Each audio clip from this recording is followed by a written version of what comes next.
Ang mabuting balita ng Panginoon ayon kay San Lucas. Papuri sa iyo, Panginoon.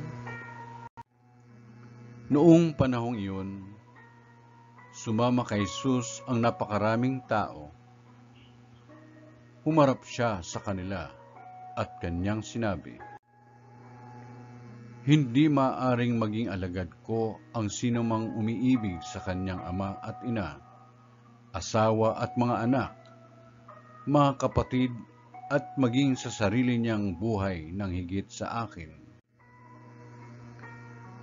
Ang sinumang hindi magpasan ng sariling krus at sumunod sa akin ay hindi maaaring maging alagad ko. Kung isa sa inyo'y nagbabalak magtayo ng tore, hindi ba uupo muna siya at tatayahin ang magugugol para malaman kung may sapat siyang salaping may pagpapatapos niyon? Baka mailagay ang mga pundasyon, ngunit hindi naman maipatapos, siya'y kukutsain ng lahat na makakakita nito. Sasabihin nila, nagsimulang magtayo ang taong ito, pero hindi na ipatapos.